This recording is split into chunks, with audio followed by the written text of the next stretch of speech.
ఇటు నైరుతి అటు అల్పపీడన ద్రోణితో ఒక్కసారిగా వాతావరణంలో మార్పులొచ్చాయి. తెలుగు రాష్ట్రాల్లో వాన్లు దంచుకొడుతున్నాయి. ప్రస్తుతం వాయువ్య బంగాళాఖాతంలో అల్పపీడనం కొనసాగుతోంది. ఉత్తర దిశగా కదులుతూ తీవ్ర అల్పపీడనంగా మారే అవకాశం ఉంది. అల్పపీడనం మరింత బలపడే ఛాన్స్ ఉంది.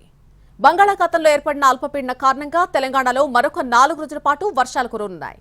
మొదటి 2 రోజులు అతి భారీ వర్షాలు, ఆ తర్వాత 2 రోజులు ఒక మోస్తరు వర్షాలు పడతాయని ఐఎండీ తెలిపింది. అప్రమత్తంగా ఉండాలని ఆరెంజ్ అలర్ట్ జారీ చేసింది. మరోవైపు హైదరాబాద్ లో నిన్న ఎడతెరిపిలేని వర్షం కురిసింది.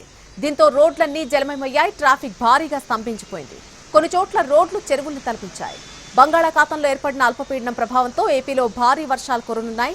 తీరం వెంబడి 40 నుంచి 50 కిలోమీటర్ల వేగంతో ఈదురుగాలు వీచే అవకాశం ఉంది.